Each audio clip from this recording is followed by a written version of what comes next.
Kwa kifupi watukufu Islam, mtume akamwambia ule Myahudi, tupe mawaidha. Mtume anamwambia Myahudi, padri, tupe mawaidha. Akaanza kumpa mawaidha. Mtume akatishia usalama, akasema, sisi kwenye kitabu chetu tumepata kwamba siku ya Kiyama Allah tabaraka wa taala ataweka mbingu kwenye kidole, ataweka na ardhi kwenye kidole kingine, ataweka matope kwenye kidole kingine. Akataja vitu ambavyo Allah ataviweka kwenye vidole vitano, ila akhir alhadith. Fadhahika an-nabiy sallallahu alaihi wasallam tasdiqan liqawlihi. Mtume sallallahu alaihi wasallam, kwa maswahaba wameshtuka, Allah kuna vidole vitano, hata wewe umeshtuka? Mtume akacheka akimsapoti Myahudi hadi kama amesema kweli. Wa hadha iqra'un, mtume amemsapoti. Hii dalili ya kusapoti mtume sallallahu alaihi wasallam katika sifa za Allah. Tupe wapi hadithi hiyo ya Myahudi ipo, ili watu wahakikishe.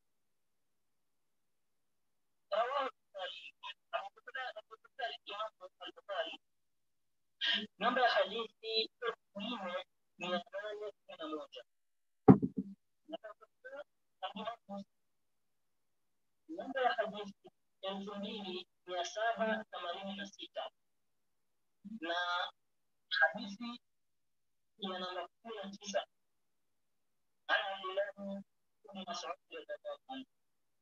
Hadithi katika Bukhari na Muslim, Sheikh. Hadithi ya mtume kumwambia Myahudi, padri, nitolee mawaidha, tupe mawaidha. Alikuwa na maswahaba, si peke yake. Ndio anasema ni khas kwa mtume, alikuwa na maswahaba. Katika Bukhari 4811, ikiwa kama hukumsikia msomi wetu vizuri, na Muslim 2786 na 19, yani na hadithi ya 19 katika hadithi ya Ibn Mas'ud. Mtume anamwambia Myahudi au anamwambia padri, aiyuzna, tupe mawaidha. Akakariri vidole vya Allah vitano. Mtume akanyamaza, bali akacheka kwambia huyu amesema kweli.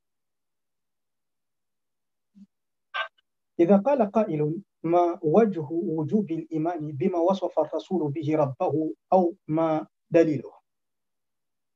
Anza kasema mtu, mimi sielewi sasa hapa imani inaingia vipi mpaka tusadiki yale ambayo mtume alimsifia Mola wake. Dalili kwa naqulu daliluhu qawluhu ta'ala, tunaambia dalili ni kauli Allah aliposema, ya ayyuhalladhina amanu aminu billahi wa rasulihi wal kitabi alladhi nazzala ala rasulihi wal kitabi alladhi anzala min qabl.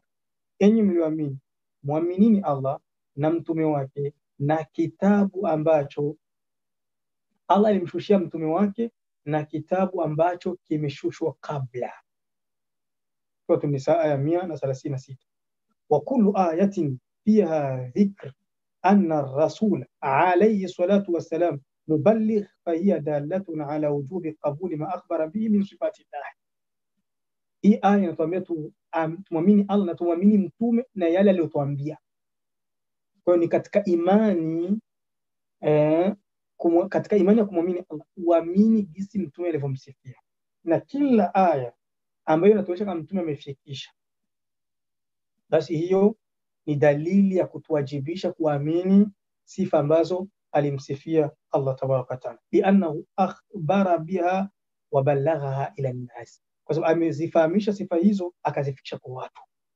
Wa kullu ma akhbara bihi fa huwa tablighun min Allah, na kila ambacho mtume sallallahu alaihi wasallam alifikisha inakuwa ni kutoka wapi? Inakuwa ni kutoka kwa Allah tabaraka wa taala, inakuwa ni kutoka kwa Allah tabaraka wa taala. Sawa? Kwa hiyo inalazimika tukufu wa Kiislamu kuamini kila ambayo mtume amezungumza.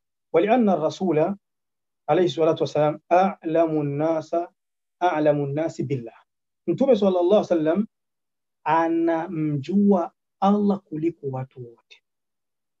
Wa ansahu an-nasi liibadillah, mtume sallallahu alaihi wasallam ni mwenye kunasihi kwa Allah kuliko watu wote, ni mwenye kunasihi zaidi kuliko watu wote kuhusu haki za Allah na kuhusu kumwabudu Allah. Wa asdaqu an-nasi fima qala, mtume ni mkweli kuliko watu wote kwa yale atamkayo. Wa afsahu an-nasi tahbir, ni mfasaha katika kutamka.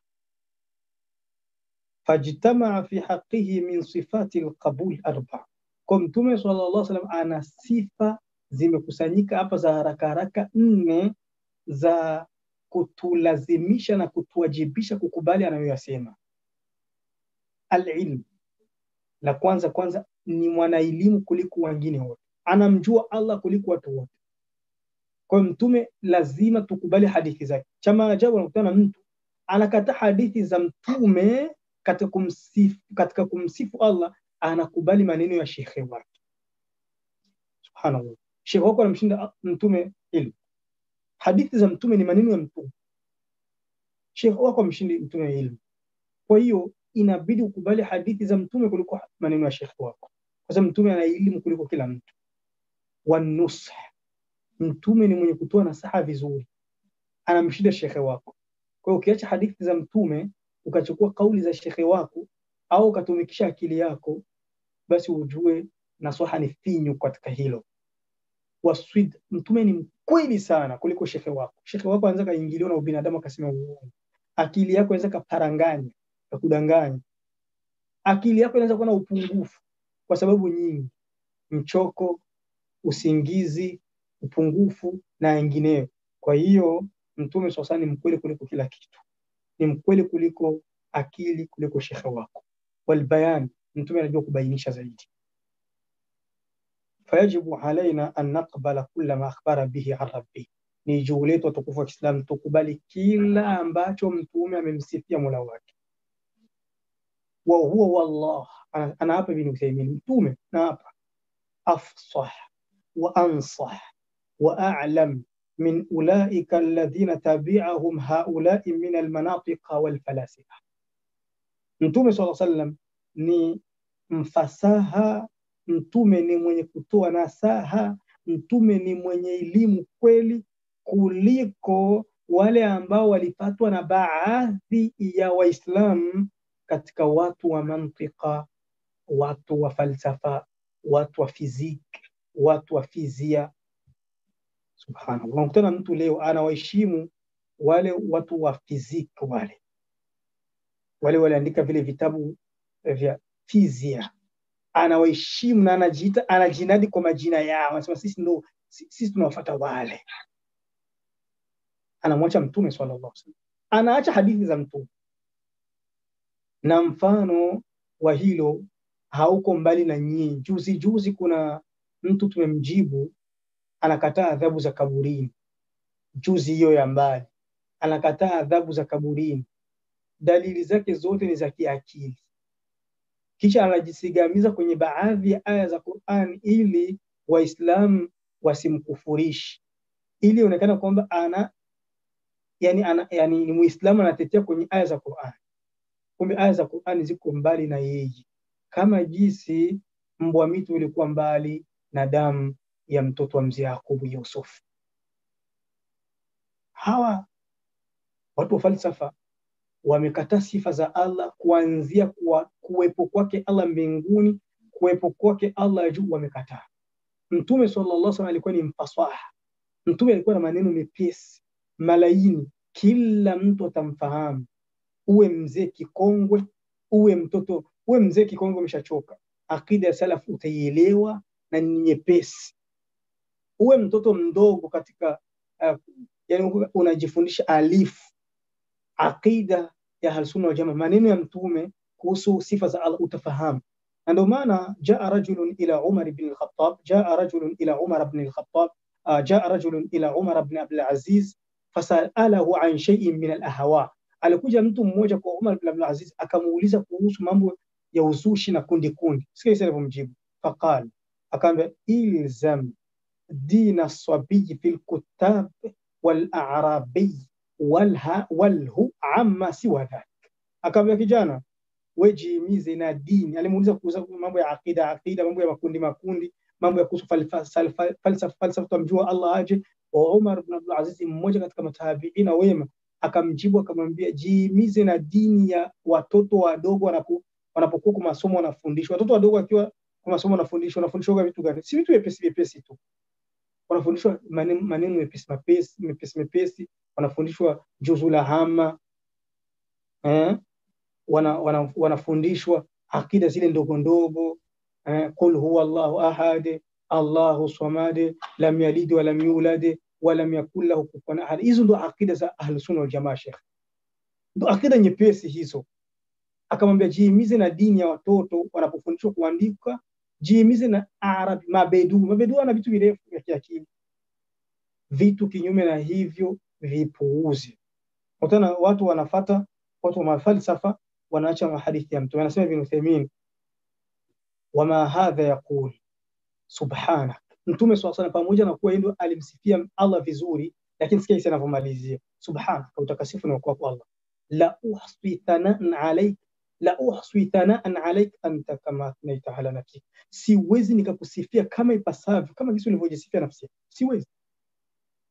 Yani Mtume sallallahu alaihi wasallam alimsifia Allah subhanahu wa ta'ala sifa nyepesi ambazo mzee kikongwe anazifahamu, mtoto mdogo anafundishwa kuandika anazifahamu, maberui mashambani wanafahamu vitu vipesi vipesi. Lakini pamoja na hivyo vote Mtume anasema sija kusifu ipasavyo.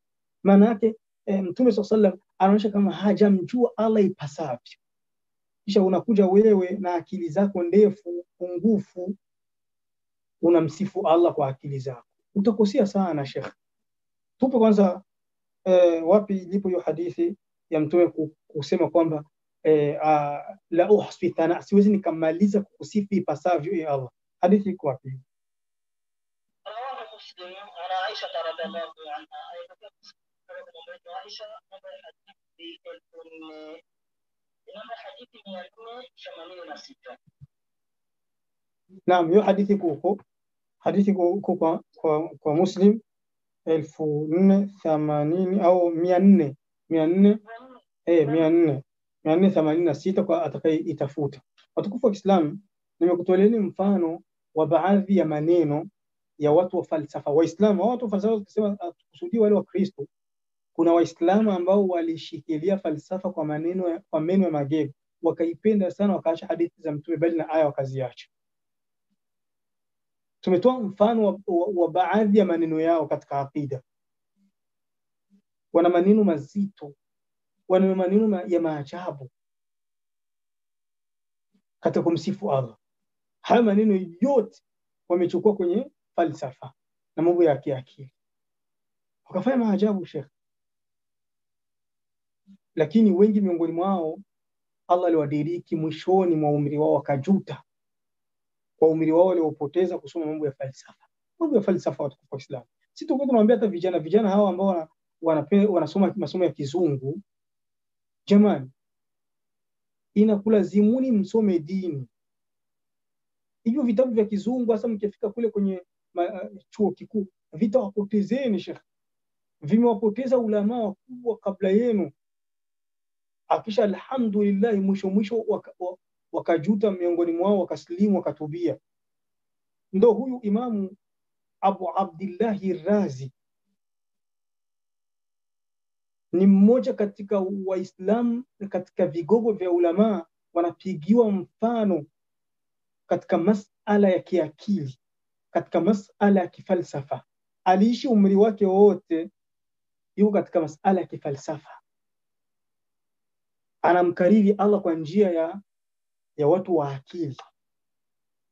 Lakini sikia kisa anavulia mwisho, ameimba mashairi anasema, nihayatu iqdami al-uquli iqalu wa ghayatu sa'i al-alamina dhalalu wa arwahuna fi wahshatin min jusumina wa hasilu dunyana adhan wa wabalu wa lam nastafid min bahthina tula umrina siwa an jama'na fihi qila wa qalu.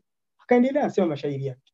Kwa kifupi ya mashairi nikufasiria, anasema nihayatu iqdami al-uqul iqalu, eti mwisho wa akili kujitupa, mwisho wa bahthi wa utafiti wa kiakili ni pazia. Maana yake wewe ukitegemea akili yako katika kutafuta mambo, mwisho wake utakoma, hutoendelea mbele. Kisha anasema wa ghayatu sa'i al-alamina dhalalu, na ukitazama juhudi za walimwengu wengi ni upotovu mtupu. Anasema na roho zetu zimejificha kwenye miwili yetu. lakini hatuzijui. Wahasilu duniana adha wa wabalu, na mapato ya dunia yetu ni ubaya na majuto. Anamalizia, walam nastafid min bahthina tula umrina, hatukufaidika kwenye utafiti wetu na mabahthi yetu ya kifalsafa na kiakili na vitabu vya kizungu vya kina Aristotle, sijui wakina hawa watu falsafa. Hatukufaidika katika hizo bahthi zote kwenye umri wetu wote, siwa anjamana fihi qila wa qalu, tulichofaidika ni kukusanya huku na huku, alisema fulani akasema fulani. Hayo kwa tukufu wa Kiislamu, turudi kwenye kitabu na sunna kwenye mambo yote ya dini, fuzna, tutafaulu. Lakini tukijitia kutumikisha akili zetu hasa kwenye mambo ya ghaibia, mambo ya akhira, mambo ya Allah, tutakuwa wenda wazimu, kama kisa alivyosema Imam Ibn Qayyim al-Jawziyya rahimahullah. Amesema maneno mengine tena, msikilize Imamu Abu Abdullah Razi. Huyo inakwambia Imamu Abu Abdullah Razi alimaliza umri wake wote kwenye mambo ya falsafa, ni ulama. Napigia mfano Sheikh ni mambo ya falsafa. Anasema laqad ta'ammaltu tilka at-turuq al-kalamiyya wal manahij al-falsafiyya fama ra'aytuha tushfi halilan wala turwi halilan wala turwi ghalilan. Anasema nimechunguza nikafanya utafiti mzuri zile njia za watu wa falsafa na akili, nikaona hazimponyi mgonjwa wala hazimuondolei kiwi mwenye kiwi. Waraaitu aqraba turuq tariqa alquran, nikaona njia ya karibu nyepesi, njia ya Qur'an. Aqra'u fil ithbat, nikitaka kumthibitishia Allah sifa zake nasoma Ar-Rahmanu 'ala al-'arshi istawa, Allah kwenye arshi katua. Vitu vyepesi Sheikh, wewe kusema tu Allah kwenye arshi yake ametua, vitu vyepesi, lakini kuna waislamu hawakubali hili. Ilayhi yas'adu al-kalimu at-tayyib, kwake Allah maneno mazuri yanapanda. Basi hii kila mtu anaelewa, mtoto mdogo anaelewa, mtu mkubwa anaelewa, mzee anaelewa, lakini watu wa falsafa watakuingilia hapo, watakwambia vitu virefu, watakwambia kule juu kadhaa kadhaa, haiwezekani Allah awe juu, vitu virefu. Wa aqra fi an-nafi, na nikitaka kumwepusha Allah na sifa mbaya mbaya, soma tu Qur'ani. Sitangoja kuleta yale mambo ya falsafa, sijui hana jauhara, hana viungo, hana mwili, sijui hana damu, sijui hana nini, hana nywele, vitu virefu. Anasema nasoma kwenye kumwepusha Allah na sifa mbovu. Laisa kamithlihi shay'un wa huwa as-sami'ul basir, hana mfano wake, ni mwenye kusikia, mwenye kuona. Wala yuhituna bihi ilma, watu hawawezi kumjua Allah, watu hawamzunguki Allah kwa ilmu. Thumma qala, anamalizia tu anaswaha Imamu Abu Abdullah Razi anasihi mimi na wewe mwenye kupenda kutumia akili kuacha hadithi za Mtume, na wewe ambaye uko katika kundi la kinyume na kundi la salafu salih, kinyume na kundi la ahlus sunna jamaa. Anakunasihi, anasema waman jaraba mithla tajrubati arafa mithla maarifati, na atakayejaribu mfano wa yale mimi nimejaribu atajua mfano wa mimi nilivyojua. Nimalizie hapa na kalima ya alisharehesha aqida alwasitiyya. Ana maneno mazuri, anasema hivi: inna salafa karihu ilma alkalam wa dhammuhu lishtimalihi ala umurin kadhiba mukhalifatin lilhaq. Waliotutangulia wema walichukia elimu ya falsafa na wakaitusi kwa sababu imezingirwa na vitu vya uongo, viko kinyume na haki. Wa min dhalika mukhalafatuha lilkitabi was sunna, katika vitu vya falsafa hivyo vitu vya kizungu mnavyosoma vijana, na washauri sana mashekhe wangu wajitahidi, hawa vijana wako nyumbani wamebobea kusoma ya kizungu, wafanyie madarasa mengi sana ya kiakida. Maana ukienda kule hujajua akida yako, umepotea kwa kweli. Pia na washauri tena hawa vijana wa kizungu ambao wamefika mbali, waisome dini yao kwenye kitabu na sunna, ndio wazidi kusoma zaidi kule, wa illa watapotea wallahi.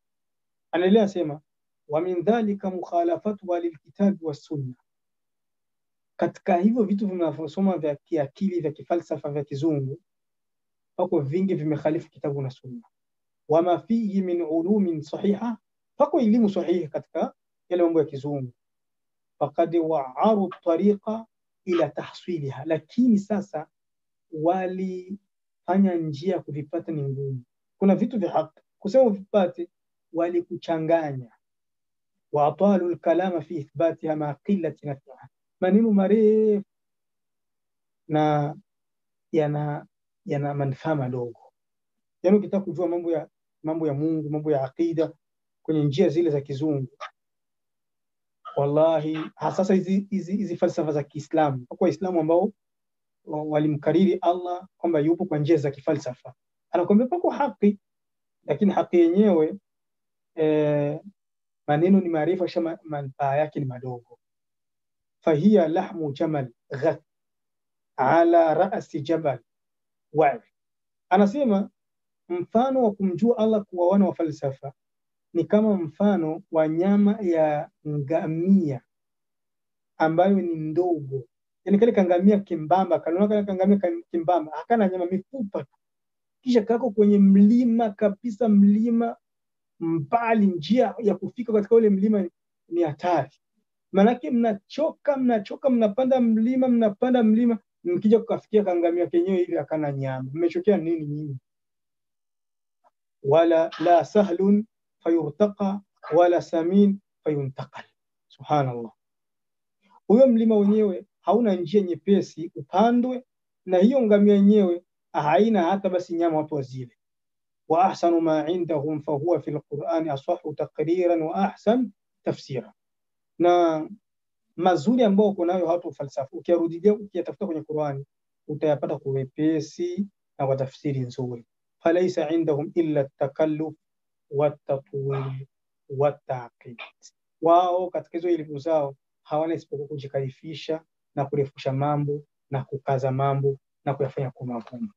Hapo ndio tumaliza darasa letu la leo, tukiwanasihi watu kukubali maneno ya Allah tabaraka taala na sunna ili kumjua Allah vilivyo. Wallahu a'lam. Naam. Kuna faida ambayo tumetoa kwenye kitabu Sharh al-Iqtida Sirat al-Mustaqim. Naam. Lakini hutaja tanbana mbona ni kitu safi nasema hasa tuweze alama. Kweli sijui kama hii chapo utakuwa uko nayo ya Iqtida Sirat al-Mustaqim. Hii chapa mzee wangu mzee Sanane, Allah amehifadhi, ndio amenipa, kwa kweli imenifurahisha sana. Nitampa shukurani kwa kweli. Ni chapa sikutegemea kama naweza nikaipata. Ni chapa ya Darul Aqida, ameitumikia Salahuddin Mahmud As-Saadi. Salahuddin Mahmud As-Saadi, chapa nzuri sana kwa kweli, iko na taaliq za Sheikh Ibn Uthaymeen katika masala haya ya aqida, ya masala ya kukhalifiana na makafiri katika vivazi na hata katika vitu tofauti. Naam, kama ukipata hii chapa naweza kuelekeza ni wapi ambapo nimesoma maneno, karatasi ya ngapi.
Naam, mradi kama pako swali huko naweza kuwa nasoma, niko namtafutia hadithi kwa maneno ya Ibn Uthaymeen kwa wapi tunaweza tunasikia mpaka sasa tutayapata.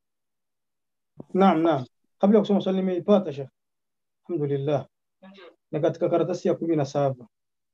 Karatasi ya 17 Darul Aqida, yani maana yake ni chapa ya Darul Aqida, kitabu ambacho amekifanyia khidma kazi Salahuddin Muhammad Said. Aliweka taalika za Muhammad bin Salih al-Uthaymeen na taalika za Muhammad Hamidi al-Fiqhi.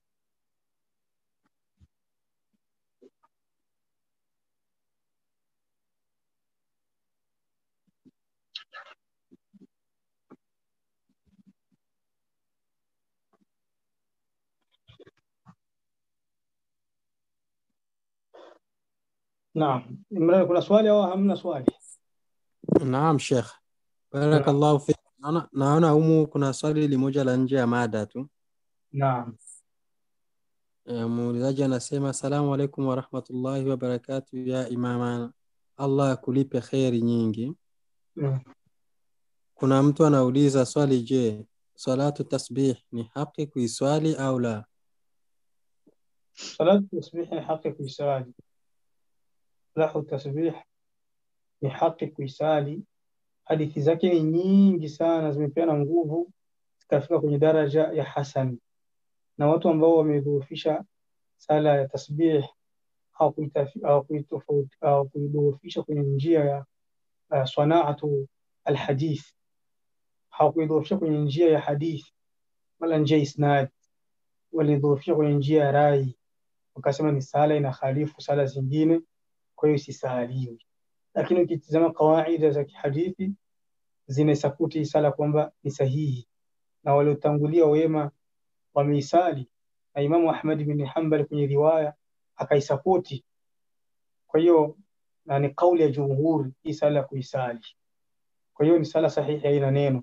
Unaweza kuisali kwenye mwaka mara moja, kwenye umri mara moja, kwenye mwezi mara moja, kwenye wiki, kila wiki mara moja, kila mwezi mara moja, kila mwaka mara moja, au kwenye umri wako mara moja, au kila siku mara moja. Unaweza kuisali ukipata wasaa. Ni sala ambayo ni sahihi. Ukirudia vitabu vya ilmu ya hadithi na ukawa mpekuzi wa ilmu ya hadithi na ukapenda ilmu ya hadithi, utaona isnadi yake ni sahihi. Tatizo tu ni rai kwamba inakhalifu sijui sala zingine, lakini wamejibu walioisahihisha wakasema kwamba ikiwa inakhalifu sala zingine huwa na taidi. Idi sina khalifu sala zingine, iko na kaifiyati za takbirati za maajabu zenye ambazo ziko kwenye sala zingine. Pia hata sala ya jeneza ina khalifu sala zingine, ni sala haina rukuu. Sala ya jeneza haina sijida, ina takbira 4 na kwenye baadhi ya upokezi takbira mpaka kwenye 9. Ingekuwa kama swala inakuwa ni dhaifu kwa ugharibu wake, umaajabu wake, hata ikiwa kwamba upokezi wake ni sahihi, basi na sala ya jeneza tungeiacha. Kwa hiyo sala hiyo ya tasbih inajuzu inshallah. Naona dada yetu amepandisha mkono, anaweza kauliza mtu kwa moja. Assalamu alaikum warahmatullahi wabarakatuh. Salaam. Samahani, na maswali mawili lakini ya nje ya mada. Naam. Swali la kwanza, mwa nyumba yangu nina miaka 15 naishi yemo. Sala zote nimesali. Leo nimekuja kujikuta penye nilikuwa naelekea sio kibla. Je, vipi hizo sala zinakubaliwa? Hilo ni swali la kwanza. Swali la pili, kusuka nywele na uzi ni haramu? Hayo ndo maswali langu. Asante. Maswali mazuri mashallah. Yani manake una miaka 12 unasema 10 uko na sali kinyume na kibla. Allah atakabali swala zako kwa kweli, na swala zako ni sahihi insha Allah, swala zako ni sahihi. Allah anasema kwenye Qur'ani, fa aina ma tuwallu fatamma wajhullah, popote mwelekeapo Allah yuko huko, Allah mtampata. Mtume sallallahu alaihi wasallam aliwahi kuwatuma masahaba wawili sehemu. Ilipofika usiku walipotaka kusali wakatofautiana kuhusu kibla. Walipotofautiana, mmoja akamwambia kibla ni huku, alikuwa kiongozi, na mwingine ambaye sio kiongozi, yani kiongozi na raia. Mtume sallallahu alaihi wasallam alikuwa akiwatuma watu na wakia kiongozi. Wakatofautiana, kiongozi akamwambia kibla ni huku, mwingine akamwambia ni huku. Ukasali kwa rai ya kiongozi, na vitu mtie kiongozi ukasali kwa rai ya kiongozi. Ilipofika asubuhi wakakutana pale penye kiongozi aliwaelekeza sipo. Pale penye kiongozi aliwaelekeza sipo, sio kibla. Wakakutana kibla ni kinyume na pale, baada ya kuona jua pale linachomozea. Ikabidi deba irudi tena upya. Mmoja wao akasema mimi nishasali jana, inatosha. Mwingine akasema mimi nitarudi sala yangu, nitairudia. Walipofika kwa Mtume sallallahu alaihi wasallam wakamuuliza, Mtume akamwambia, ama wewe mwenye hukurudia aswabta sunna, umepatia sunna. Ama wewe ambaye umerudia, laka ajirani, una ujira miwili. Hadithi nimetazama siku za zamani kidogo, sikumbuka kama ni sahihi, lakini hadithi inatuonyesha kwamba ukikosea kibla baada ya kujitahidi au kwa kudhania, kibla chako kipo. Na mafukaha wamelikariri hilo kwenye vitabu vyao, mpaka wanasema kwamba ukiwa mtu yuko na sali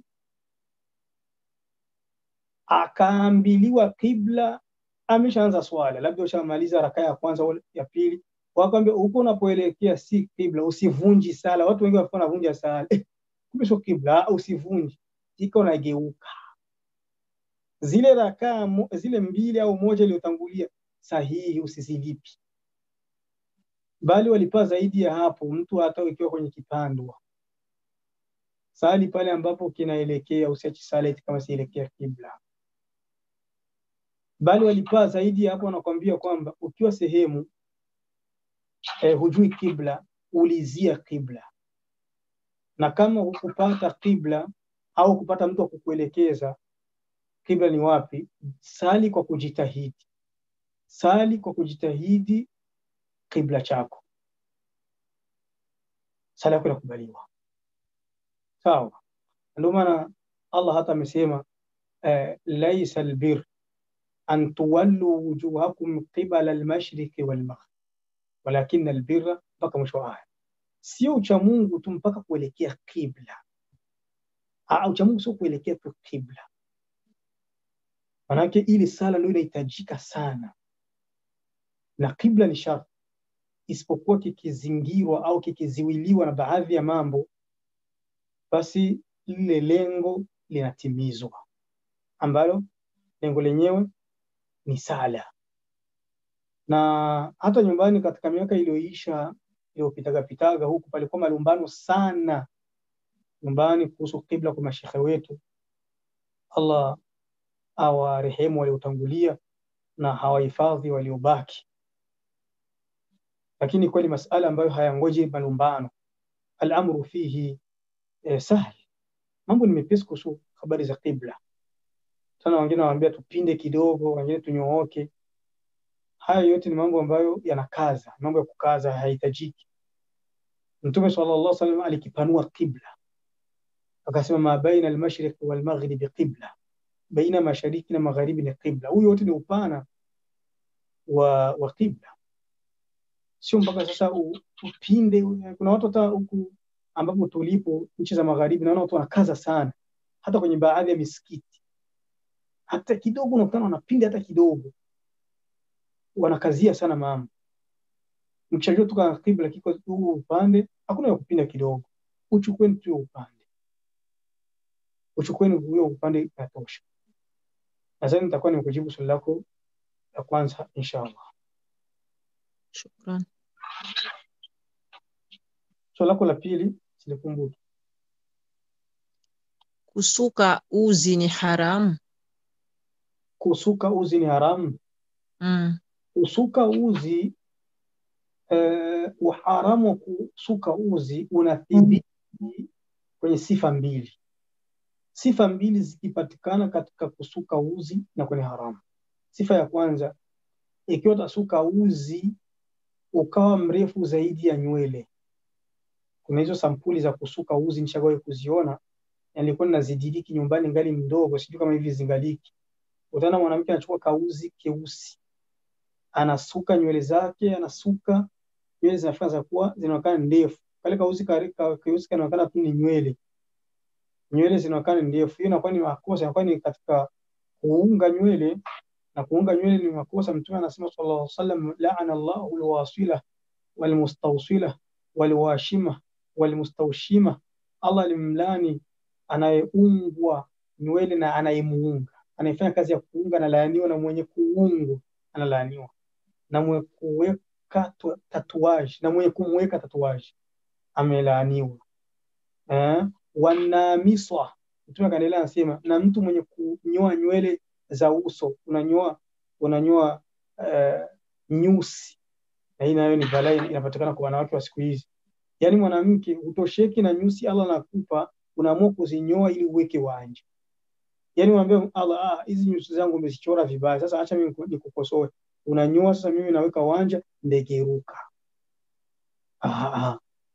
Amelaaniwa mwenye kuisua na kunyoa nywele za usoni. Walmutafallijati, na ambaye anachonga njorogo.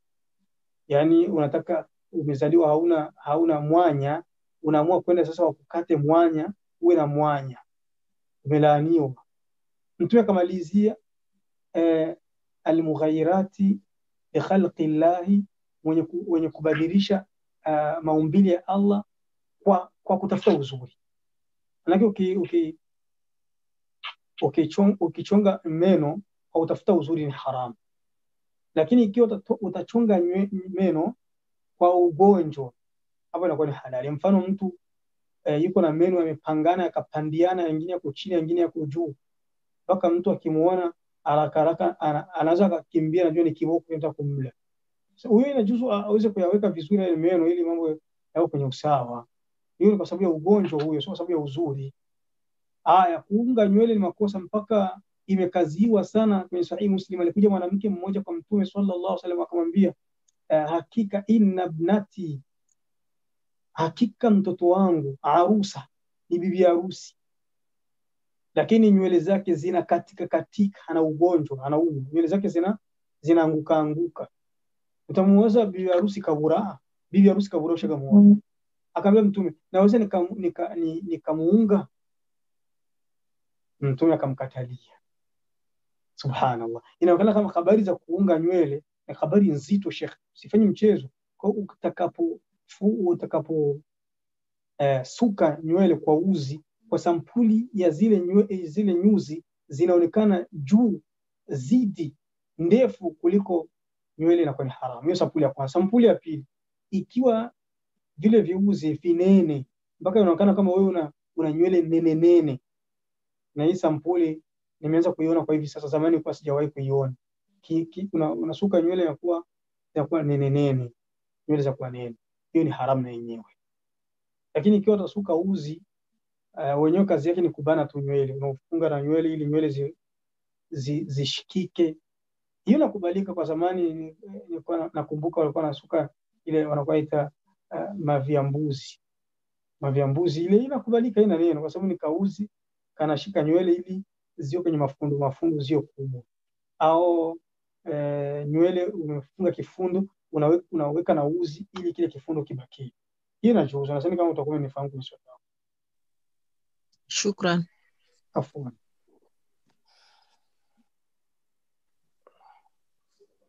Naam, kama kuna swali lingine. Kuna swali lingine Sheikh. Naam. Kuna ndugu yetu anauliza, anasema asalamu alaykum wa rahmatullahi wa barakatuh. Sheikh wetu, Allah akulipe kheri kwa faida unazotufikishia. tumepita kwenye enseignement superieur, tumeona mengi sana. Sasa kama mashehe zetu, mnaonaje kama tutawatoa watoto wetu kwenye shule hizo na shule za dini hazijakuwa nyingi ili tuwapeleke huko? Sijui mnaandaa nini kama viongozi wetu. Swali zuri liko ndani ya darasa. Allah mjaze khair aliyeuliza swali hilo. Kwa kweli kwa vile vijiji vyetu ni vigumu kumwambia mtu amtoe mtoto wake kwenye masomo ya kizungu, hata katika vijiji kwa kifupi vijiji vya wasiokuwa Waislamu, vijiji vya aghlabia ni wasiokuwa Waislamu, vijiji vya majority ni wasiokuwa Waislamu. Ni vigumu kumtoa mtoto wako kwenye masomo hayo. Kuna baadhi ya watu wamekaza zaidi, wakasema kwamba haijuzu kusoma kizungu, lakini huko ni kukaza zaidi. Unaweza kusababisha mtoto hata maisha yake ya baadaye asiwezi kuyamudu, asiwezi kuyaendesha. Naam, ikiwa kama katika vijiji vya Kiislamu Mawarabuni kule, hahitaji kusoma hizi elimu za kizungu, za Kifaransa, za Kiingereza. Lakini nchi kinyume na hizo, kama mtu akusoma hizo elimu, hawezi akaendesha maisha yake, bali anaweza kujikutana hata dini yenyewe ya Kiislamu hawezi akainusuru, inaweza kuwa ni ngumu. Kwa hiyo mtu anaweza kusoma hayo masomo. Naam, katika hayo masomo kwa baadhi ya mambo ambayo yako kinyume na sheria, ni mtu kutazama jinsi atakavyojitahidi kuyasahihisha. Kama mfano kutosali. Sisi tunakumbuka tungali wadogo tukasoma masomo ya kizungu, sala la asri nakumbuka ni kuaga sisali. Tungali wadogo tulikuwa tusali sala la asri Sheikh, abadan kwa tuisali. Sasa tukisoma tukiingia masomo saa 7 ile jioni, saa 7 saa 6:30 takriban, tulikuwa tusome sala ya kizungu abadan, kutokana labda na utoto wetu, na tukua tujue kama ile saa 4 ile tunataka tukaprofiti tukasali, tulikuwa tufanye hivi. Kwa hiyo ni makosa. Inabidi kwa watoto ambao wanasoma hivi sasa katika ile masomo yale, wao wanaambia watoto zao kusali sala la asri kwenye recreation saa 4, sawa, anaenda kupumzika, sema mapumziko. Kwa hiyo mtu atakapompeleka mtoto katika ile masomo ajitahidi kadiri awezavyo kusahihisha makosa kama hayo ya kutosali. Na ni maajabu tukutana mtoto wako hata yuko nyumbani hasali. Sasa kwa masomo ndo kabisa anza kumsahihisha. Sasa mtoto wako nyumbani aanze kusalia nyumbani, ndio utaweza kumsahihisha kule kwa masomo. Pia unakutana wanawake, nakumbuka tulikuwa tunasoma na dada zetu wanavaa zile nguo kajipe wakiwa wanasoma kwenye masomo ya kaki, kajipe kadogo. Unakutana mwanamke amesha kuwa mkubwa, shafika miaka 7, mwanamke shafika miaka 7 na tayari anaanza kuwa mwanamke. Huyo inabidi kumvalisha nguo za kumstiri hata kabla jabali ya Sheikh. Kwa hiyo haya mambo yalikuwa yanatokea katika ile masomo, inabidi watu wasahihishe mambo kama hayo. Pia katika mambo ambayo yanastahili kusahihisha kule, unakutana anakuwa hapo mada za kanisani.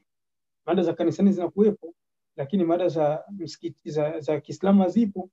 Japokuwa nimesikia kwamba hivi sasa alhamdulillah kumeshakuwa mabadiliko na mada za Kiislamu wanakuwa wanaziweka, lakini kwa yale masomo ya kaki ya serikali sidhani kwamba hicho kitu. Kwa kifupi, ukimpeleka mtoto wako yale masomo, inabidi umfuatilie vizuri sana, umsahihishe baadhi ya makosa. Ama kuhusu nchi za magharibi za Ulaya, sasa ndio papo al-ajab al-ujab, maajabu juu ya maajabu. Unatana mtoto kule anaweza kala nyama ya nguruwe Sheikh. Hiyo yote inabidi wazazi wayafuatilie vizuri. Ni majanga hayo, ni majanga makubwa, inabidi wazazi wayafuatilie. Alhamdulillah wenyewe huko magharibi wako na uhuru, mtoto anaweza akavaa nguo za kumwenea mwanamke akajitandia kinyume na zile nchi zetu. Kwa hivyo fupi, mtu unaweza ukamsomesha mtoto wako masomo hayo, lakini ukamfuatilia anasoma nini, kisha umuoneshe tabia sahihi. Mimi nakumbuka juzi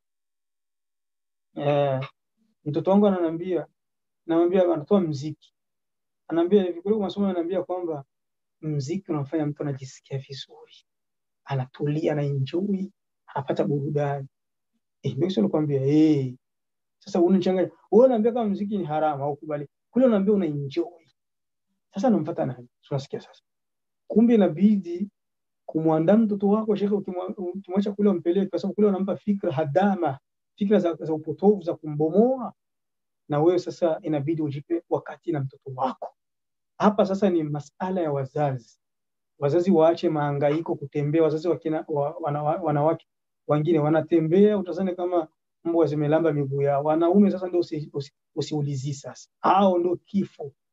Mtu anatoka kwake asubuhi arudi usiku, hana wakati na watoto wake, na akiota nyumbani kwake anashughulika na mipira na mafilamu maseri, hana wakati wa watoto wake. Inabidi ukana mtoto wako muulize kuna nini kule, mmesoma nini, kitu gani, unajua sura gani umefika. Mfuatilie mtoto wako, wallahi Allah atakuulizeni. Ndugu zangu, hapa duniani sio kwetu, tunakwenda kwa Allah tabaraka taala. Hata mtoto wako umwandalie mazingira vipi mazuri ya kidunia, yanaishia hapa Sheikh. Mpaka na Muislamu anamwambia mtoto wake inabidi usome ni Kizungu, uwe daktari, uwe mtu intelligent, uwe mtu maendeleo. Kumbe kusoma dini ndio kurudi nyuma, kusoma dini ni kudumkia kwenye kishimo. La wallah, sio kweli. Kusoma dini ni kwenda akhera, na akhera tutapaenda tutake tusipataki. Kwa hiyo tuwafundishe watoto wetu dini, watukufu wa Kiislamu, bado wangaliki kwenye umri wa kukubali kusoma. So umezubaa mtoto wako mshabale, utamsomesha nini? Wameshamtawala wale, wameshamchukua, ameshakuwa mtoto wa kupenda muziki, ameshakuwa mtoto wa kupenda kwenda na marafiki kule. Sasa kwenye nchi za magharibi mtoto anampa uhuru sana. Mtoto mwanamke ana uhuru wa kwenda kulala anapotaka wakati anautaka.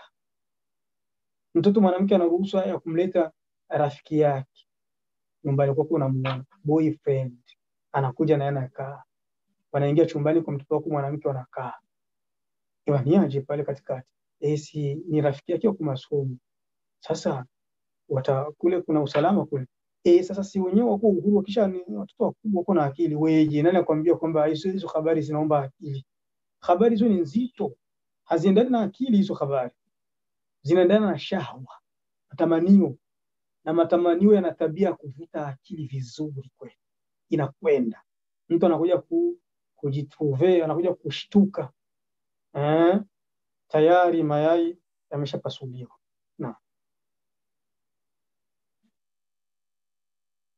Naam Sheikh, naona Abu Aziz Omar Kasim panisha mkono hapo. Karibu Sheikh. Abu Aziz wetu pamoja naye, mashaallah, nipata zoom siku nyingi. Karibu Abu Aziz.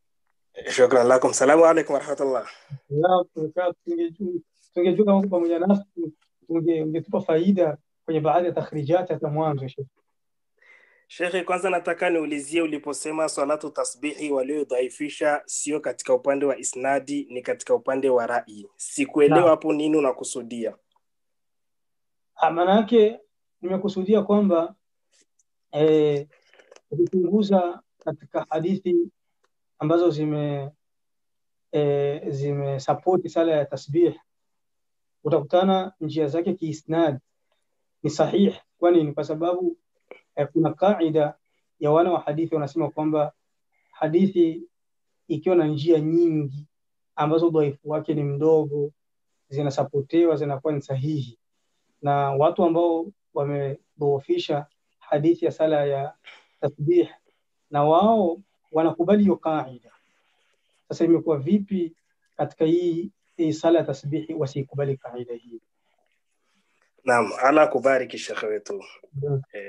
Nilikuwa na ombi limoja. Naam. Ila samahani kwa usumbufu. Bila samahani. Ninaomba kama Allah atakuwafikisha kuchukua muda upitie sanadi moja ya salatu tasbih. Naam. Allah kubariki. Wayak. Jazakumullah khair. Hilo ni ombi langu ambalo nilikuwa naomba hilo. Naam. Ama nukta ya pili ni kusikana na masala ya qibla. Naam. Pana hadithi ambayo iliyozungumzia, si turi ya kwanza na kusikia unaizungumzia, lakini sijabatikiwa mimi kuipata. Naam. Ya watu wawili waliosali, mmoja ameelekea qibla, mwingine hakuelekea qibla. Naam. Kila mmoja akaambiwa wewe umepatia sunna, mwingine akaambiwa na malipo mara mbili. Naam. Hiyo hadithi naifahamu katika masala ya tayammum. Naam.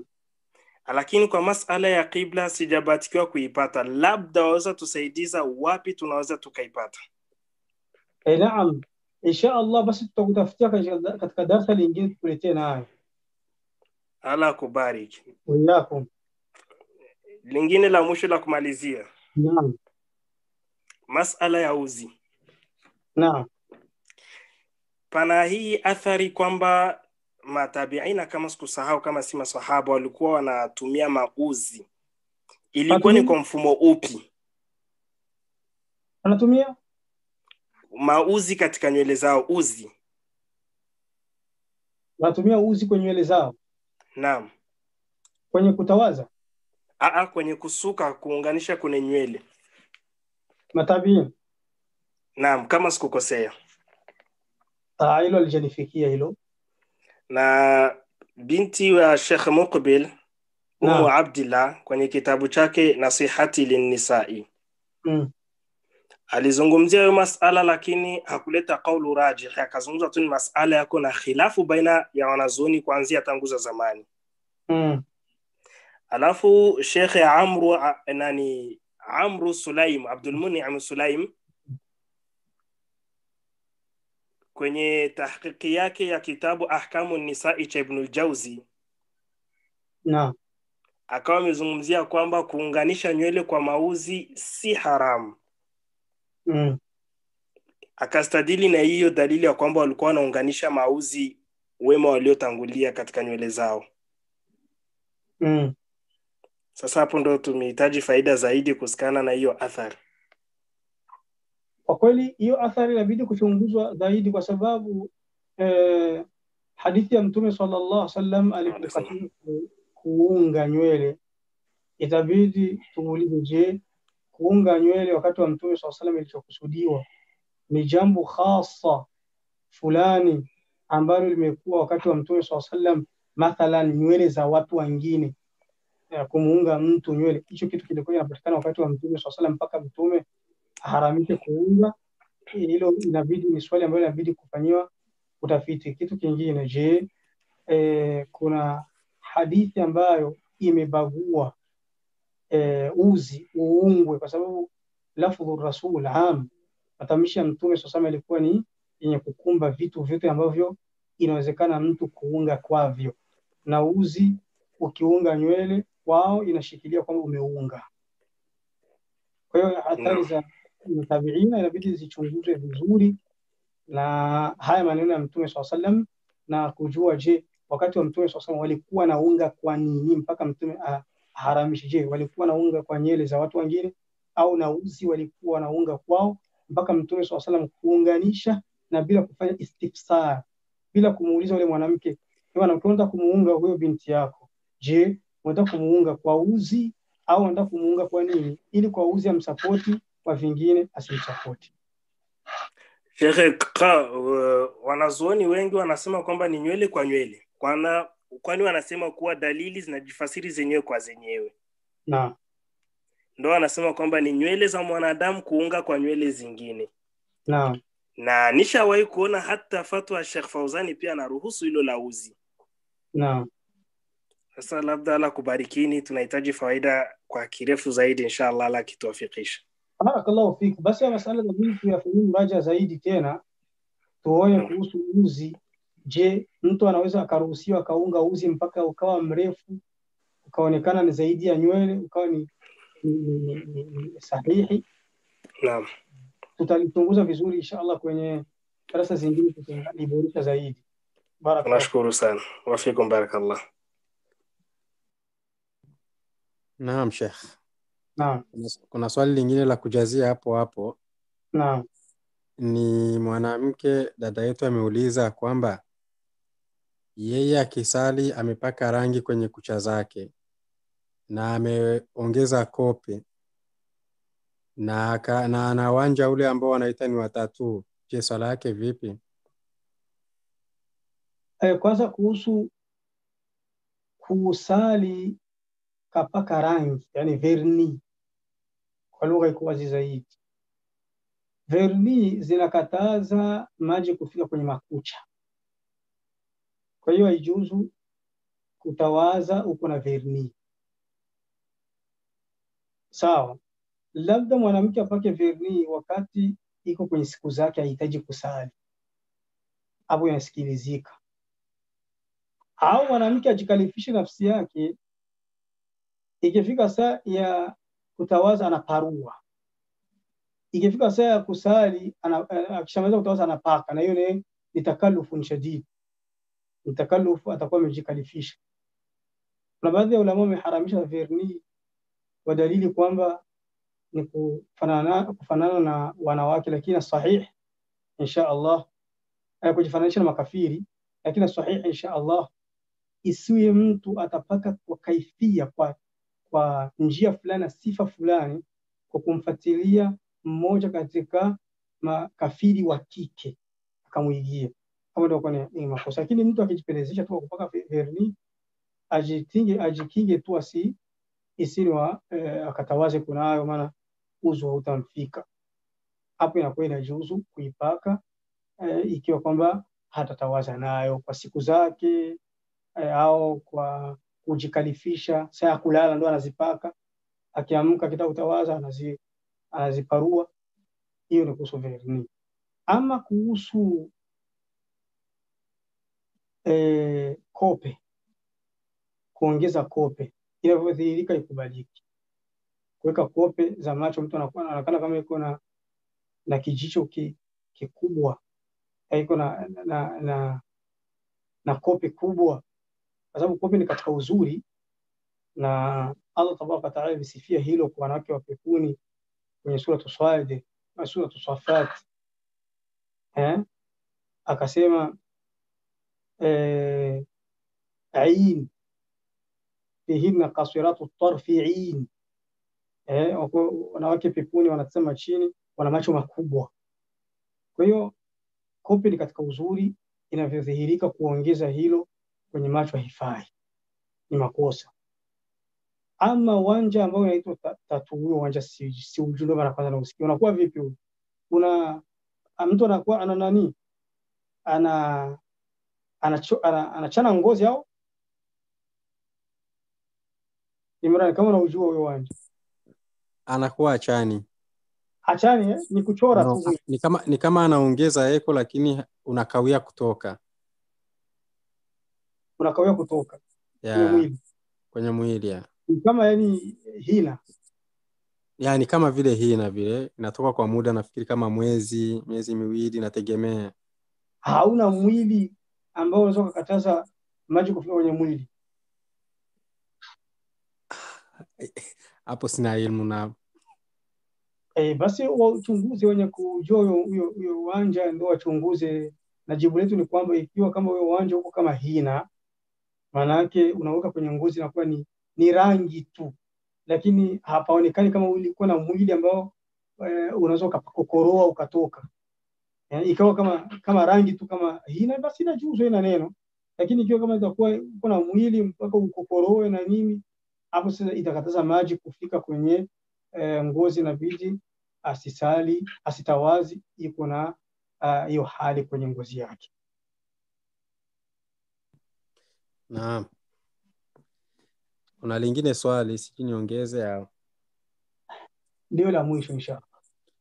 Anauliza muulizaji, vipi kuhusu sisi ambao tulisoma masomo ya kizungu tukivaa shati na jipe bila hijabu kwa muda mrefu, ila kwa sasa tuliacha? Je, itatubidi tufanye tauba kwa ile miaka tulikaa kichwa wazi, au Allah atatusamehe kutokana kwa sasa tunavaa hijabu? Wallah, ni hatari sana. Allah ujaze kheri kwa kuuliza hilo swali, na watu watanabahi hivi mapema sana kwa watoto wao. Ikiwa kama kile kipindi ulifanya hilo uliokuwa hauja bale ungali mtoto mdogo, basi umesameheka, kwa sababu mtoto mdogo haandikiwi dhambi. Na ikiwa kama umefanya mpaka umekuwa mkubwa, labda umeshafika miaka 9, miaka 10, ukabale, ukavunja ungo, ukaendelea unavaa vile, hilo linakuwa ni makosa, na huenda ulikuwa haujui, ulifanya hujui hukumu. Na Allah tabaraka wa taala anasema kwenye Qur'an, innama at-taubatu ala Allahi lilladhina ya'maluna as-su'a bijahala thumma yatubuna min qarib. hakika tauba Allah anaikubali kwa ule ambaye alifanya kosa kwa ujinga kisha anatubia haraka haraka. Kwa hiyo juu lako utubie kwa kosa lako lile ulikuwa umefanya kwa ujinga, umuombe Allah msamaha na ujitahidi, umuombe tauba na ujute kwa yale uliofanya, na umuombe Allah taufiki asikurejeshaje kwayo, na uweze kutoa nasaha kwa wazazi wengine ambao wangaliki huenda wanaweza kaingia katika hilo jambo kwa nabii, na ufanye juhudi kubwa sana kwa watoto wako, uwalee malezi ya Kiislamu.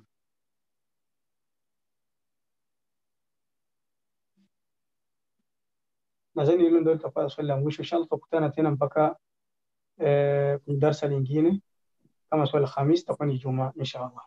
Naam, kuna mwenye alikuwa amechangia kuhusu nani ule uwanja wa tattoo. Naam.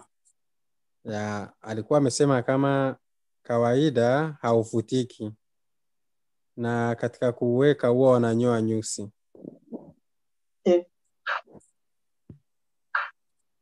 Maanake huyo uwanja wa tattoo mimi kwa nifahamu kama ni wa kwenye ngozi, kumbe ni kwenye nyusi.